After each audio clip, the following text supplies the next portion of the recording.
Just Glynn sounding great across Hertfordshire on a Monday morning. You're listening to Mixed Mornings with me, Emma. Now, as part of celebrating Disability Pride Month, our very own Chantal went over to speak to Nathaniel Hawley, founder of Divergent Thinking.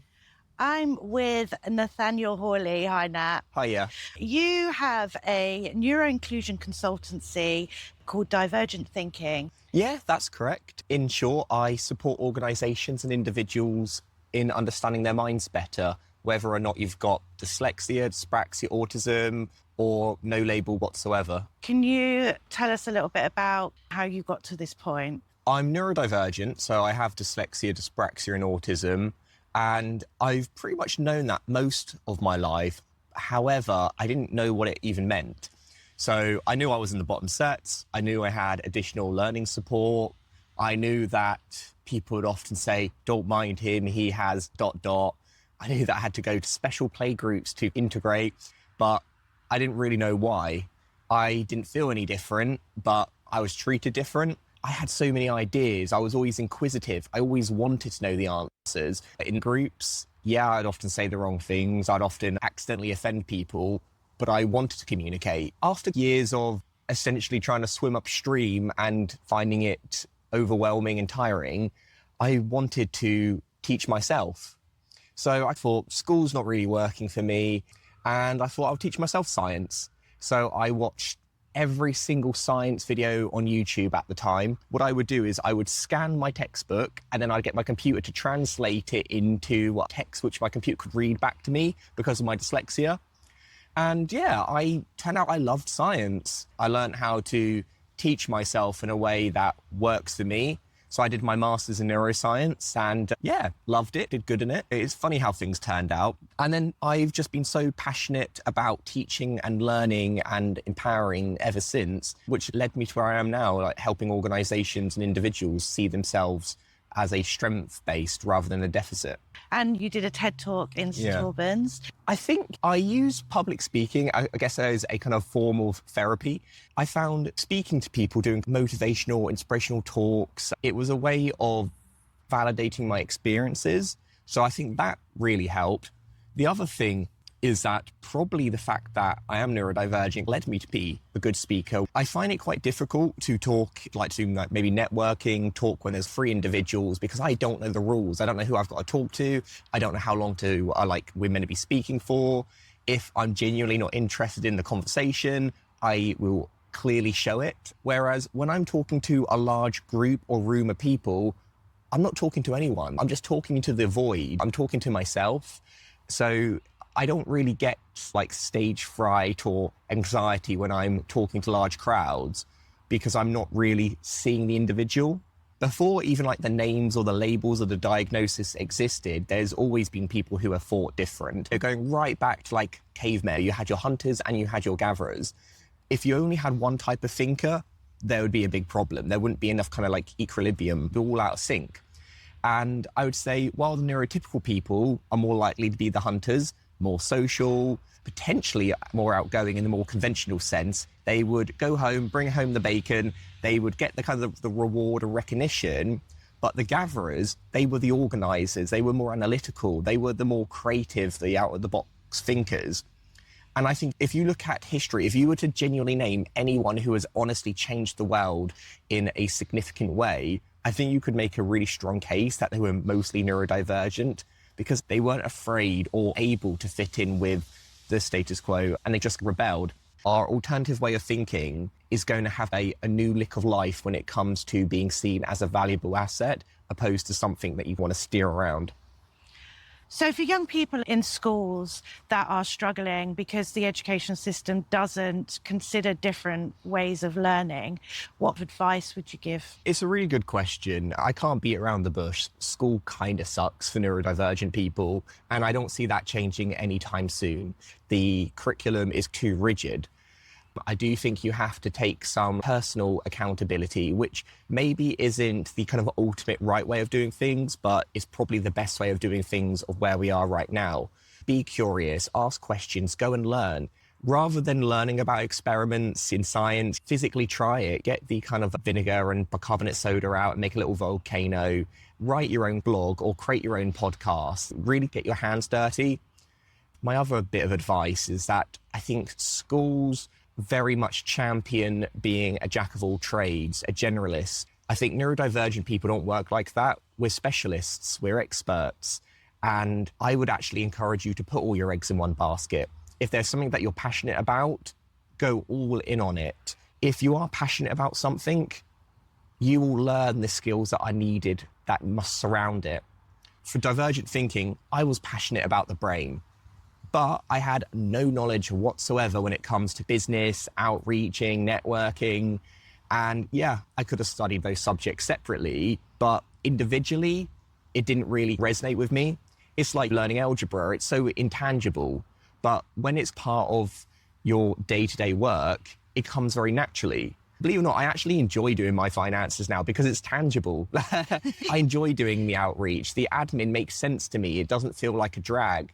Yeah. So it's very much, I think, make sure there's a purpose behind everything you do. Follow that passion, connect, write a book about it, learn the science of how it works, find out how it changed cultures and regions, use that as your North Star. Listen to Mix 92.6, time to head back to Nathaniel Hawley from Divergent Thinking and our very own Chantal, who's speaking to Nathaniel all about Disability Pride Month. And here's more from Chantal and Nathaniel. Your consultancy, Divergent Thinking, what services do you offer and what information are you putting out there?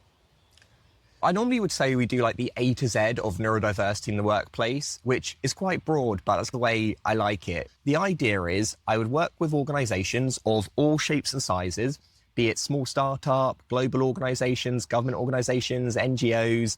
Very purposefully, they're not any particular type because with the very nature of diversity, you want every single company. I'm a big believer of that because one question I get asked all the time is that, oh, what's the ideal role for someone who is neurodivergent? Should they work in IT or being creative? And we're just continuing to strengthen that stereotype and pigeonhole people. So yeah, any company. Then what I'll do is I might do an audit for them. Now, the word audit, I didn't even know what that meant, to be honest, but I come to understand it as essentially reviewing what they're currently doing. For instance, it might be looking at their policies. Is there any of their wording that unintentionally discourages or discriminates against different thinkers? It might be looking at their building. Is there a lot of echo which could be distracting? Is the lights kind of flickering that could cause headaches? Is the navigation so challenging that it increases the amount of friction that someone has to deal with on a day-to-day? Just really small things, but collectively they add up. Then I'd normally write a beefy report and say, I think this should be changed. The reason is because of this. Here's the different options. I think the trick is always making it reasonable. I can't just say, yeah, we should probably just knock this building down and start from scratch. I have to work with what I've got. Yeah. From there, I might deliver training. This could be doing anything from teaching what is neurodiversity, what's neurodiverse, neurotypical, neuroinclusion. Should you call someone autistic or a person with autism? Or maybe even just call them by their name. What counts as a disability? When is it disabling? Does it have to be a disability? What about co-occurrence? When you have one thing and another thing, then it looks completely different. I also teach managers understanding about the Equality Act. Once we've done the training, the idea is that we keep that ball rolling. I absolutely hate doing sessions just for one day, just for an awareness day. I want to create a thing that is embedded in the onboarding process. Make sure that in an ideal world, in a good world, people feel comfortable to disclose how their brain works. In an absolute utopian world, people don't even need to disclose because the adjustments are already there to begin with. I then take that revenue and then I reinvest it back into the community, normally going to schools or universities or specialist places, and then teach young people to see their brain as an asset, teach them to be able to communicate how to get the best out of them.